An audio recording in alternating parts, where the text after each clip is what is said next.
Ashama harka fuune akkam jirtu kabajamtoota fi jaalatamtoota hordoftoota gabayaatu nageenyi keessan badhaadhaan nagaa jira. Alhamdulillah egaa kabajamtoota fi jaalatamtoota hordoftoota keenya nageenyi keenya bakkuma jirtanitti isinaa qaqqabu jecha. Warroonni yeroo jalqabaatiif gara YouTube chaanaalii kanaaf ta'an subscribe gochuudhaan maatii keenya dabalama maatii keenya kan ta'an like share gochuudhaan nu cinaa dhaabbadhaa isin jedha. Egaa kabajamtoota fi jaalatamtoota hordoftoota keenya gabayaatu birratti odeeffannoowwan garaagaraa haala ijaarsa manaatiin wal qabate akkasumas immoo meeshaalee biyya keenya keessatti gurguramanii haala biizinasii kanaaf kan qabu odeeffannoowwan hedduu isin biraan gahaa turuun kiyyaan yaadatama. Guyyaa har'aas akkuma gaafii keessanitti wanta gaafii isinitti ta'e deebii isaa qabadhee isin dhufee jira jechuudha. Innis yeroo kana gabaa irratti simmintoon gatiin isaa meeqaan argamaa jira yookaan ammoo akkamitti argachuu dandeenya akkamitti bitachuu dandeenya gaafii jiru deebii isaa kallattiman kan isin deebisu ta'a jechuudha. Sanaan duratti viidiyoo kana namni kamiyyuu like godhaa isin jechuu barbaada.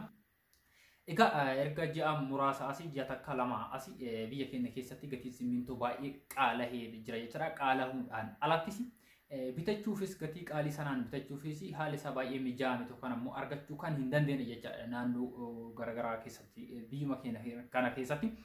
Kanaaf akkamitti argachuu dandeenya yookaan ammoo yeroo kanatti namoonni ijaarsa manaa ijaarrataa jirtan yookaan ijaarrataa jirtan mana haa ta'u wanta biraatii fi walumaa galatti simmintoo isin barbaachisaa yoo ta'e amma bitachuu qabda immoo xiqqoo yeroo isaatti furuu qabda waan jiru kan waliin mari'annu ta'a jechuudha. Kanaaf sanaan duratti namoonni hedduu yeroo baay'ee gaafii ni gaafatanii gaafii kennan deebi'u gaafii gaafanni deebii argataa hin jiru kan jettan jira. Kan lakkoofsi kiyya kana dura waggaa lama yookaan immoo waggaa tokko wayii dura kan fayyadamaa ture hin jiru waan ta'eef lakkoofsa biraatitti kan achi as viidiyoowwan garaagaraa koomentii jala haa ta'u fuula viidiyichaa kan kaa'e lakkoofsa achi argattanii bilbiloo kan ammoo gaafachuu ni dandeettanii.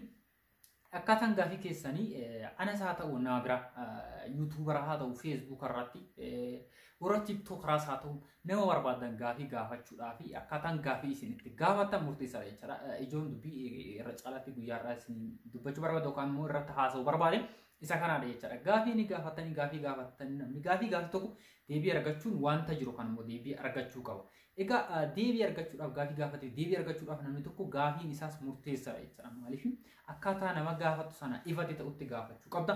Lammaffaa immoo yeroo baay'ee gaafii yoo gaafatan karaa WhatsApp-itti yoo gaafatan irra caalaa filatamaadha. WhatsApp irratti yeroo gaafatan sagalee keettanii yoo baatan baay'ee tokko filatamaa ta'u ana haa ta'u nama biraa gaafii ni gaafatan yoo ta'e sagalee kaatibaa gaafii gaafatan immoo dheeressuu wal keessa makuu osoo hin taane gaafii gabaabaa waan barbaade sana gaafachuudha qabdan. Lammaffaa waan viidiyoo keessatti irratti haasa'amaa oole daqiiqaa 10 isa ol irratti haasa'amaa oole isuma san deebitee gaafatte namni baay'ee si deebisuu dhabuu danda'a. Inni lammaffaa immoo namni gaafii gaafatus baay'eedha jireenya dhuunfaatiifis namni ni sosocho'a. Gaafii gaafatteef yerootti kallattiin deebii argachuu dhabuu dandeettu waan ta'eef isaanis akka eeggattan isin jechuu barbaada. Irra caalaatti koomentii jalattis yoo gaafattan ta'ee karaa keessaatiin yoo gaafattan gaafii gaafattan gabaabsaa. Gaafii gaafattaniif ammoo sagaleedhaan kaaya yeroo baay'ee bilbiltan ana argachuu yookaan ammoo nama biraas argachuu dhabuu dandeettan yeroo baay'ee xaxaaf wanti ta'u wanta kana jechaadha. Ta'an simmintoon yeroo kana gabaa irratti baay'ee tokko dhabamee jira. Naannoowwan jira jedhame yookaan ammoo iddoon inni hin jira jedhamee itti gurguramu qarshii 1,300 hamma 1,500 naannoo ittiin gurguramaa jirutu jira jechaadha. Kanaaf wanta baay'ee nama ajaa'ibu.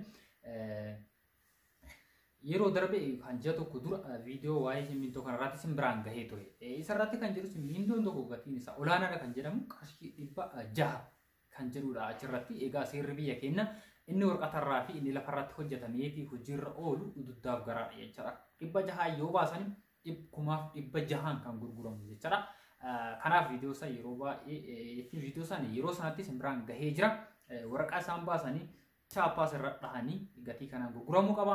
Namni gatii kanaa oliin gurgure yakkamaadha seera jala ooluu qaba jedhaniiti kan yeroo san maxxansanii har'ammoo 600 yookaan 6,500 yeroo gurguramu yoo arganii numa callisaa jiran jechaadha. Kanaaf gumaa gochuun hin danda'u waan ta'eef namoonni beekuudha qabna. Gatiin simmintoo yeroo kanatti meeqaan jira jettan 1,300 irraa kaasee 1,000 hamma 500tiin naannootti gurguramaa jirutu jira. Kanaan jiraachuu isaa beektanii hin bitattan yookaan itti fayyadamtanii dhiyeessanii sun filannoo keessanii namoonni tarii kana boodatti gadi bu'aa wanti jedhamee herreegamu hin jiru tarii bu'uu danda'a waan ta'eef namoonni isin muddamsiisan dhiisuu ni dandeettanii. Irra caalaa isaaf ammoo filannoon guddaan kan keessan waan ta'eef gatii isaa yeroo kanatti 1,300 irraa kaasee hamma 500 kan itti gurguramu. Gatii kanaanis bitachuudhaaf iddoo barbaadanitti argachuu dhabuu dandeettanii dhossaadhaan kan gurguranii dhossaniiti fageessaniiti kan gurguran jechaadha. Balbala cufataniiti kan gurguran. Kanaafi qarshii 500 kanaanis argachuu dhabuu dandeettan waan ta'eef bakka baay'eetti hin argamu kan gurguranis akkuma isiniin jedhetti mana cufatanii dhossanii gurguran waan ta'eef kanaan jiraachuu isaas akka beektan isiniin jechuu barbaada.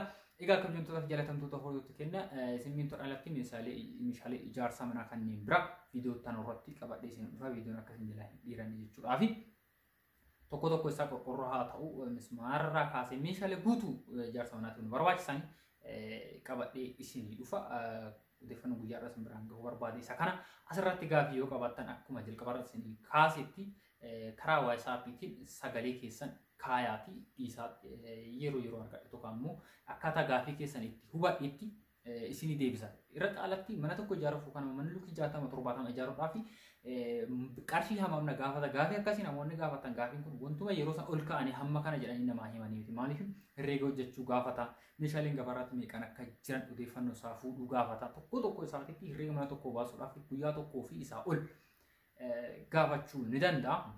Kanaaf isa kana kallattii man hamma kana jedhanii yeroo sanitti isin deebisuu dhabuu danda'a waan ta'eef obsaan akka eeggattan isin jechuu barbaada. Gaaffii gaafachuu barbaadan ammoo komentii jalatti barreessuu ni dandeettani. Gaaffiin keessan gabaaboo ta'e barreeffamaan isaa ta'u sagaleedhaan kaa'ettanii gaafachuu ni dandeettani isin deebisuudhaaf ammoo heeyyamamaadha isin jechuu barbaada. Waan hordoftoonni galatuma galanii keessan dachala lakkoofsa bilbilaa warroonni barbaadani akkuma asirra barreeffama kan argaa jirtan duwwaa 9 70 yookaan duwwaa 9 84 25 isa kanaanii karaa WhatsApp haa ta'u imo telegiraamii messenger karaa kamuun iyyuu argachuu dandeettan isin jechuu barbaada. Waan hordoftoonni galatuma galanii keessan dachala viidiyoo biraatiin ammoo nuti bye.